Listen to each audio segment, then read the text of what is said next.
if you play around with it, you'll see that that's the case. It's very hard to do that. That's why people, for example, that suffer from addiction, right? If they're trying to stop doing the addictive behavior as a person within the domain of being that person, it's very difficult, very difficult.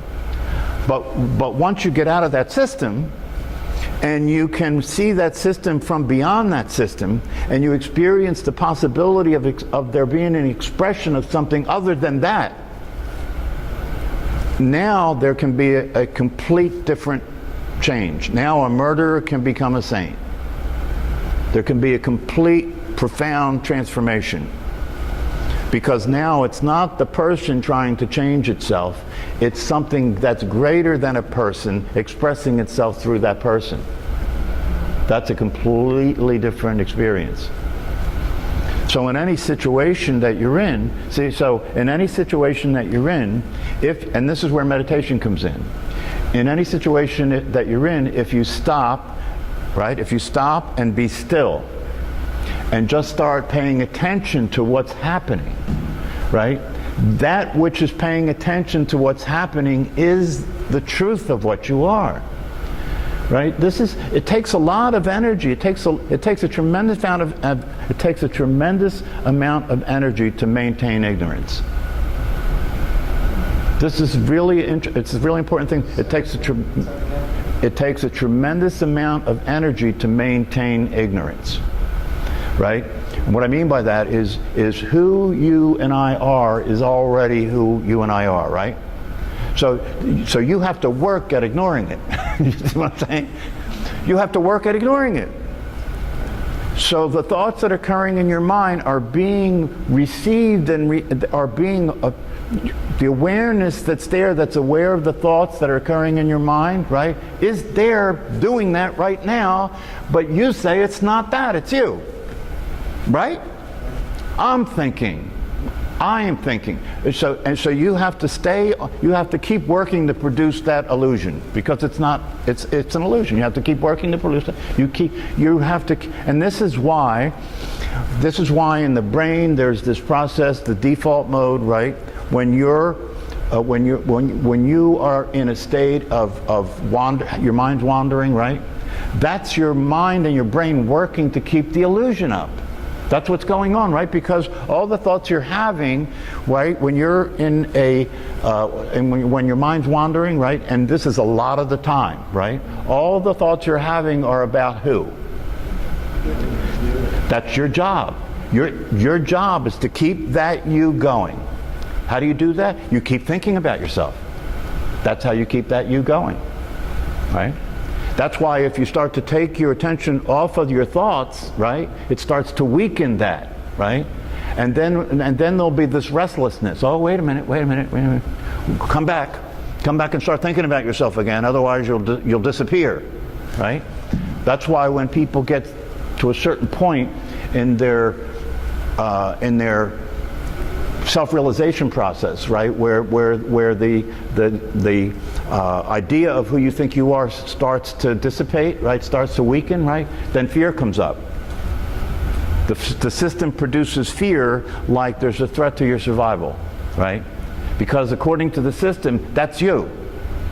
And according to the system, if that starts to dissipate, if that starts to weaken, you're dying. So the system will produce fear and have you stop meditating, have you stop doing whatever you're doing that's causing you to not see that you as the real you.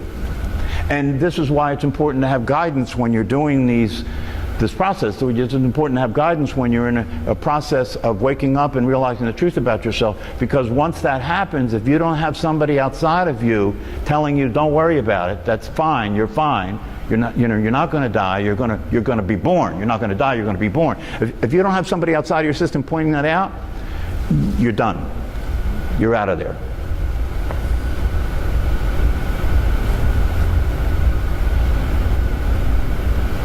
So the bottom line really, this always comes back to the same thing. It always comes back to the same thing. The bottom line is that what's the problem? What's the source of what doesn't work in your life, right? The bottom line of that always comes back to the same thing, which is what? Personality. Yeah, you. You're the problem, right? But you see, the thing is, it's not who you really are that's the problem. It's that which has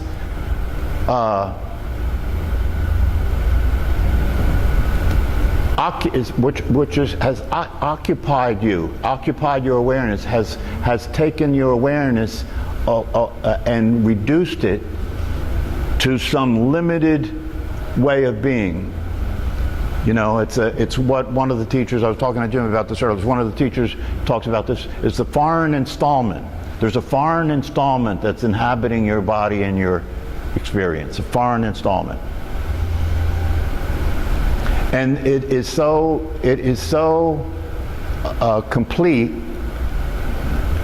This is why the Paul Hederman stuff is valuable.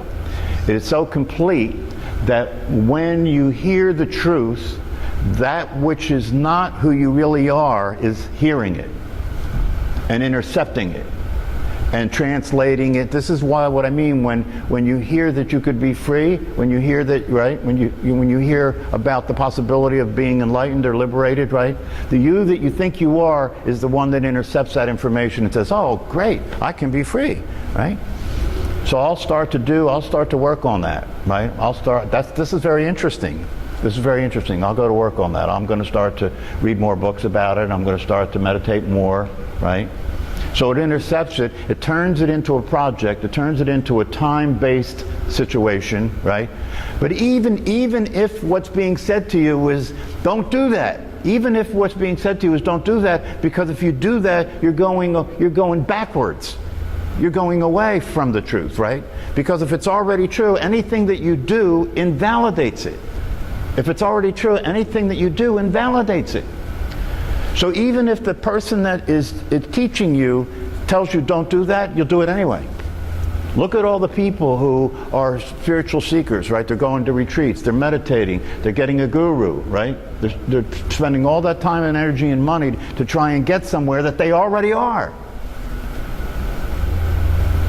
And these are intelligent people, right? These aren't fools, right? These aren't people that are retarded. These are intelligent people. So what the hell explains that?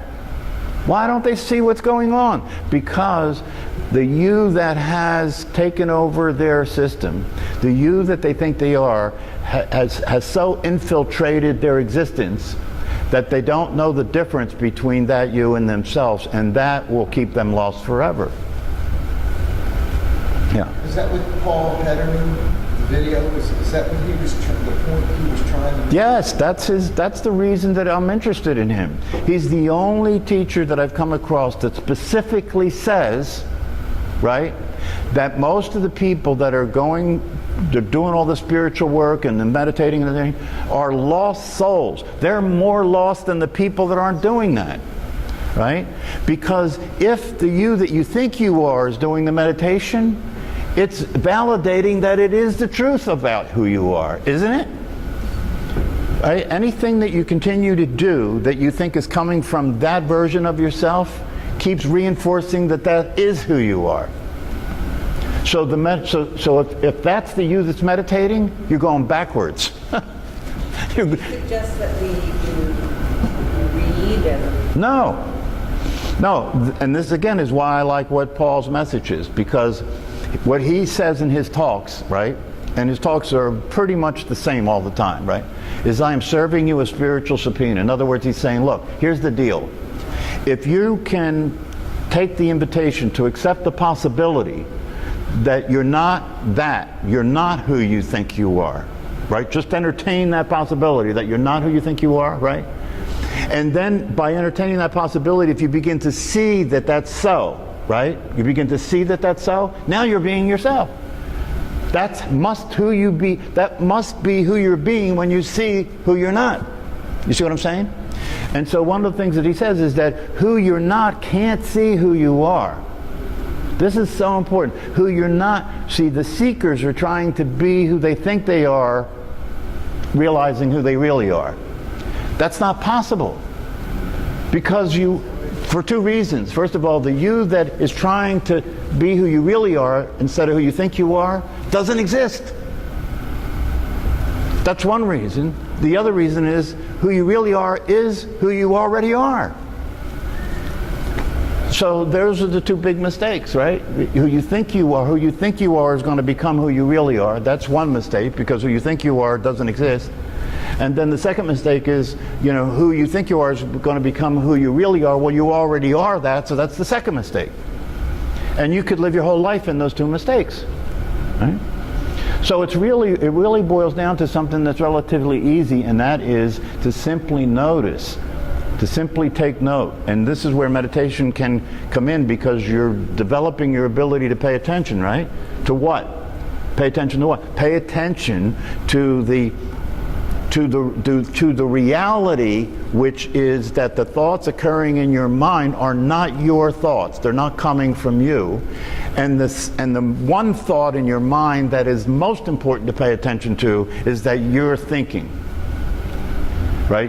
Because you use thinking to imply that you exist. Yes? Right? When I say you're not who you think you are, I'm pointing to that's the main source of who you think you are, is that you think that you're that.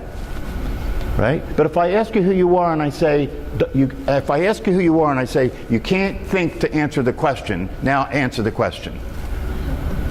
How are you going to answer the question? You see?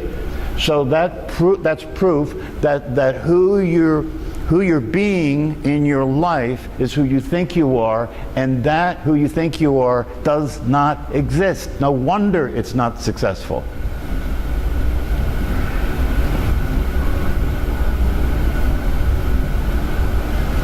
So that's all you have to do. That's the bottom line, and that's why I think that Paul's teaching is so important, is because what he's saying is beware that who you think you are will intercept all of the information about who you really are. Right?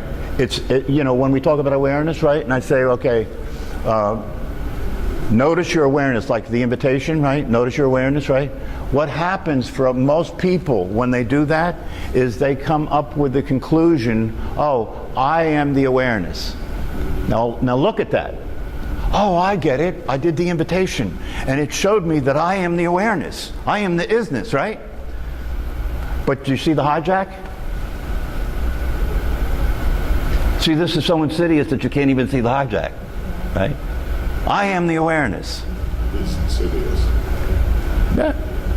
Who is this I that is the awareness? Right? You see, it got hijacked. Who you think you are said, oh, I am aware. That you that I think I am that doesn't really exist is aware. That's exactly what you're saying. I am the awareness. Right? Because if you really see the truth, you don't say I am awareness, you just say awareness. Or you don't say anything. That's really the truest thing, is that you don't say anything. There's nothing to be said. It's just the way it is, right? But as soon as you say I am the awareness, it's a setup for more suffering. That's why when people have that realization, which isn't a realization, right? It's not a realization, right? Then they come back and say, oh, I had it that I was the awareness, and now I lost it. And I'm suffering again, help me, right? That's because you never did have the realization. Because anything that you experience, this is a fine point, but it points to the reality of it. Anything that you experience is not a realization. Anything that you experience is not a realization.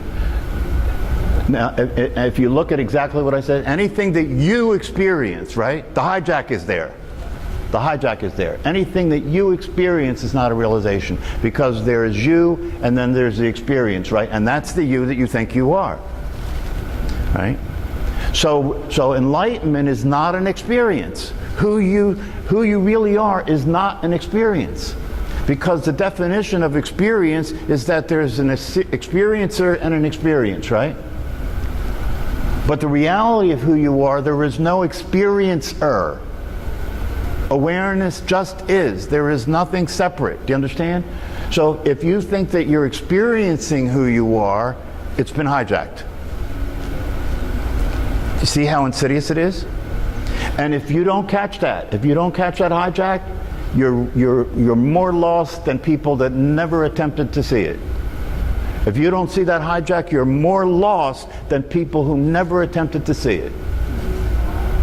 So it is critical. You could even say that it is the key. It's the key to freedom, is to see that the foreign installment that has been using your energy and your life and your mind and your body, right, is so insidious and so complete that even when it hears about freedom, it will take that and own it as its freedom.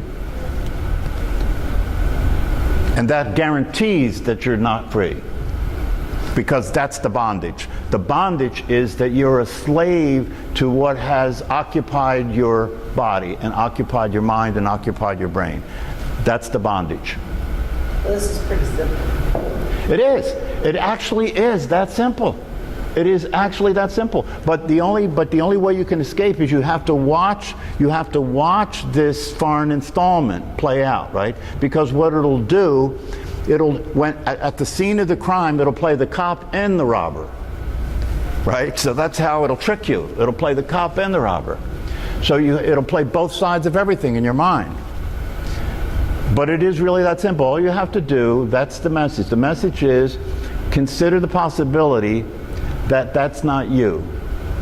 Consider the possibility that, and then start to watch that's not you from what is you.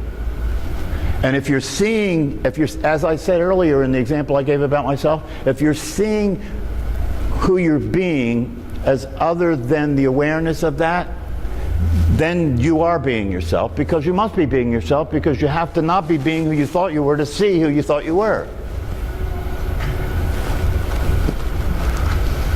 It sounds tricky, but it's not, really. Seeing it, but not reacting to it. No, it's not. Awareness doesn't react. You see how tricky this is?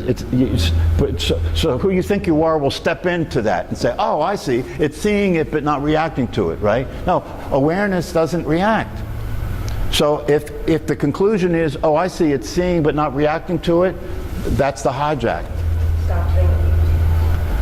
Well, it's not stop thinking. It's to see that the thinking is not, it's to see that the thinking does not infer a thinker, and to see that the thinking is not accurate. It's not an accurate representation of what's happening. So that the awareness can see the thinking, but it can look past the thinking at what's actually happening and see the difference. And then you can start to act responsive, not reactive, right? But that's the awareness is always responsive. It's never reactive. It's always responsive, because it has nothing to protect. It has no point of view to protect. It has no body to protect. It has no axe to grind. It's just there, seeing things as they are. That's all that it's ever doing. All right, we got to go.